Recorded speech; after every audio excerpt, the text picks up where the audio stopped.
Assalamualaikum warahmatullahi wabarakatuh. Saya Zuridah binti Harun, matrik nombor 267006.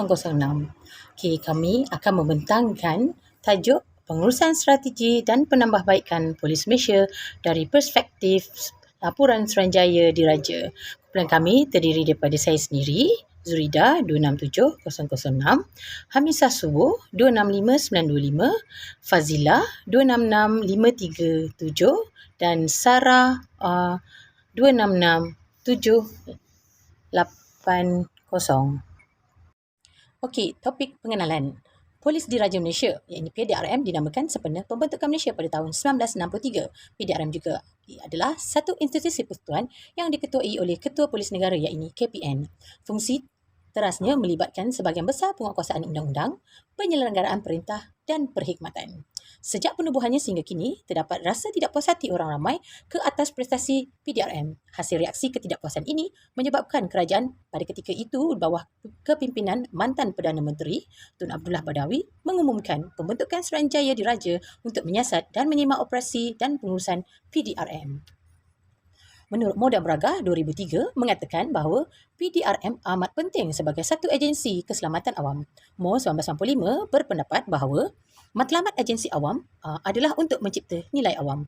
Nilai itu ditentukan oleh awam itu sendiri, iaitu bersedia memberi sesuatu sebagai balasan untuk perkhidmatan yang diberikan menurut Kelly et al. 2002.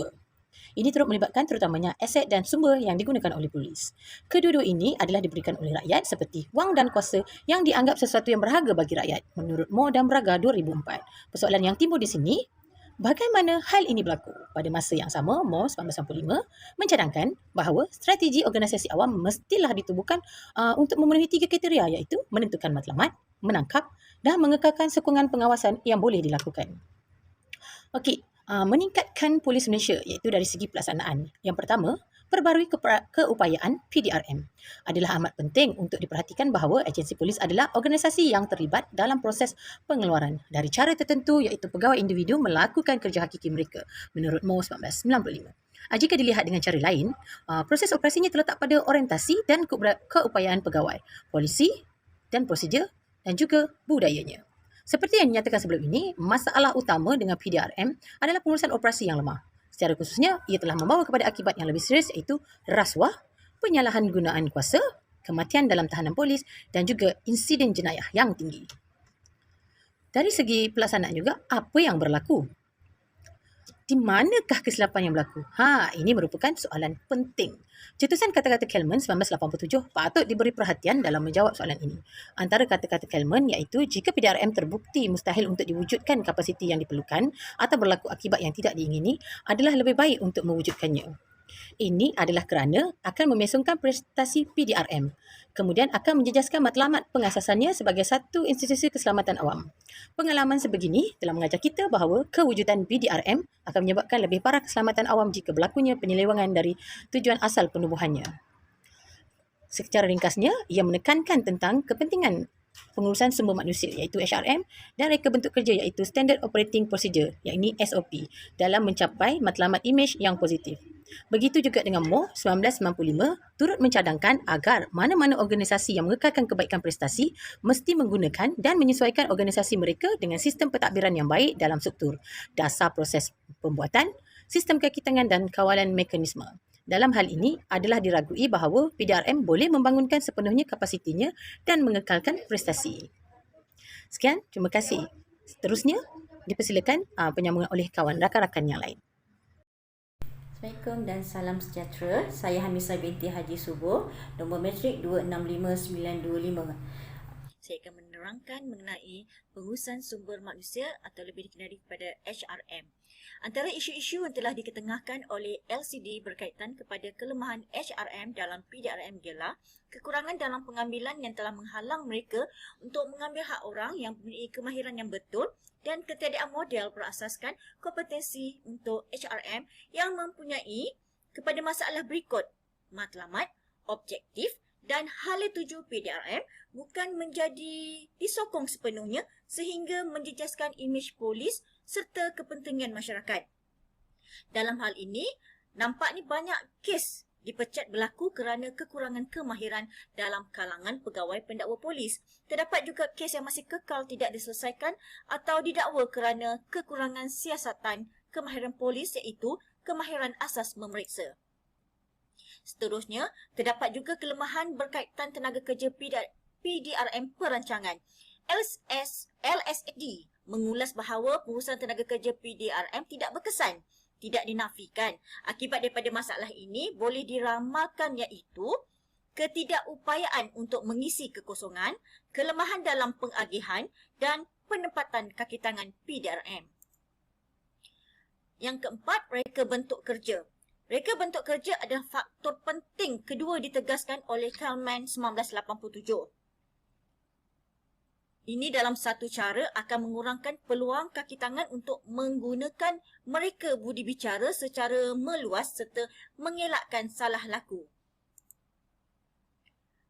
PDRM telah memperincikan dasar dan prosedurnya untuk membimbing tingkah laku kaki tangannya iaitu Prosedur Jenayah Kod atau CPC, Perintah Tetap Inspektor Ketua IGSO, Peraturan Lokap 1953, Akta Polis 1963 dan lain-lain. Dalam kes PDRM, terdapat kes kematian dalam tahanan polis menunjukkan bahawa banyak kali polis tidak setia mengikut peruntukan Peraturan Lokap 1953 dan IGSO. Polis tidak seharusnya menghentikan siasatan semata-mata berdasarkan alasan yang diberikan oleh patologi penyiasatan tidak teliti. Seterusnya, pelaksanaan dari mana kita pergi di sini. Masalah operasi dalam PDRM menggambarkan kepada kami cabaran operasi yang dihadapi oleh pengurus awam PDRM iaitu KPN. Seperti yang telah dinyatakan oleh MOS 1995, ini adalah amat penting untuk memimpin pengurus awam ke arah inovasi, untuk menentukan produk, untuk mereka bentuk semula, pengeluaran proses dan menggunakan sistem pentadbiran untuk mempengaruhi operasi. Oleh itu, di bawah adalah bidang pentadbiran yang khusus inovasi yang menjamin lebih dekat untuk penambahbaikan kepada berlaku dalam PDRM. Seterusnya, sahabat saya akan menerangkan.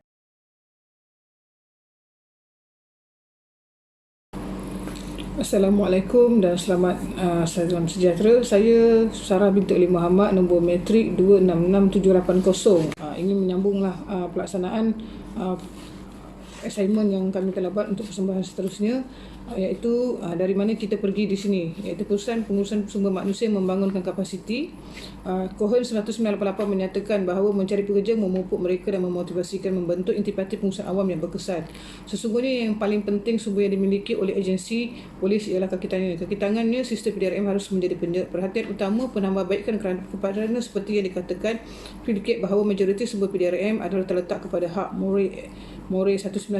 Pada mulanya PDRM harus memberi perhatian yang lebih dalam proses pemilihan anggotanya. Ramai pakar HRM bersetuju bahawa keputusan pemilihan adalah bahagian yang paling penting. PDRM juga perlu mempertimbangkan pendekatan holistik untuk program latihan dan pembangunan terutamanya dengan mengambil kira etika kerja, pematuhan hak asasi manusia, pemekaan jati diri, perhubungan awam dan sebagainya seterusnya. Latihan formal dan tidak formal juga adalah penting. Seterusnya, pengurusan sumber manusia membangun kapasiti, iaitu Kalman pula pada tahun 1987 berpendapat bahawa dorongan adalah perlu supaya ahli organisasi dapat berprestasi melebihi tahap minimum. Sehubungan itu, More pada tahun 2003 menyatakan bahawa insentif dalam bentuk kedua-duanya, iaitu ganjaran dan penalti yang terikat dengan kebiasaan tingkah laku, boleh mendorong orang ramai untuk melakukan dengan cara tertentu. Ini membawa kepada berlakunya tugasan pasukan polis akan terdedah dan sering terdedah kepada kritikan netizen yang menyebabkan kesukaran melaksanakan kerja dan mampu mendedahkan bahaya risiko kepada PRM. Kenaikan gaji penjawat awam termasuk anggota polis juga dianggap oleh banyak pihak sebagai bermakna untuk pasukan polis untuk meningkatkan prestasi mereka. Selain itu juga PDRM juga harus memberikan perhatian besar kepada kerja premis dan kebajikan kaki tangan. Seterusnya adalah berkenaan dengan accountability luaran, memastikan pematuhan, di mana memandangkan sifat tugas polis yang nampaknya disemai dengan kuasa yang sangat besar untuk memastikan perlindungan hak rakyat termasuk keselamatan hidup dan harta. Terdapat keperluan kerja PDRM mesti dipandu dengan peraturan, iaitu peraturan yang betul prosedurnya. Seperti sebelum ini, SOP memainkan peranan penting dalam menghadkan budi bicara yang dimiliki oleh anggota polis. Seperti yang pernah dinyatakan oleh Kalman 19, iaitu SOP bagi mewujudkan kapasiti organisasi dengan memberitahu ahli organisasi bagaimana untuk bertindak balas dalam situasi tertentu.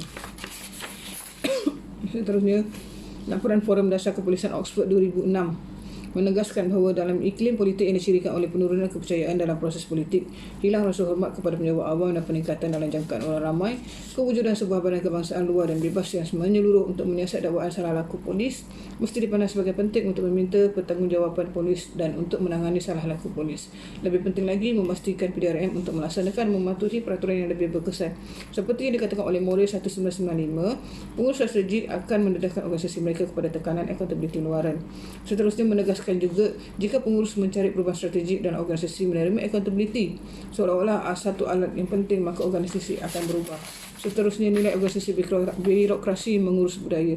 Kelly 2002 menegaskan bahawa nilai boleh mencipta nilai, dalam arti kata akan menentukan kapasiti untuk menyampaikan hasil. Seiring dengan ini, Moreh 1995 juga menyatakan pandangan bahawa jika nilai-nilai itu boleh dipegang sebagai kewajipan yang jabatan boleh belajar untuk menghormati, kemudian budaya organisasi akan berubah. Dalam kes PDRM, walaupun mereka telah mentakrifkan nilai mereka sendiri, hampir tidak dapat dilihat dalam kebanyakan nilai mereka tindakan. Secara ketara, inisiatif ini telah terbukti berjaya dalam meningkatkan prestasi pasukan polis. Satu kes dalam Jabatan Polis Wichita dan Polis Houston Jabatan Moreh dan Westerman 1988. Seterusnya saya serahkan kepada rakan kumpulan saya. Sekian, terima kasih daripada saya.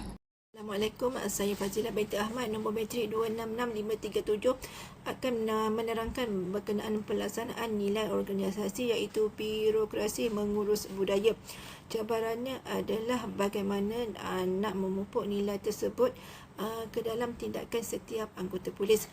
Mungkin seperti yang dinyatakan sebelum ini, penekanan kepada latihan boleh membantu, tetapi ianya masih boleh dipertikaikan sama ada boleh memberi kesan atau tidak kepada tingkah laku anggota polis.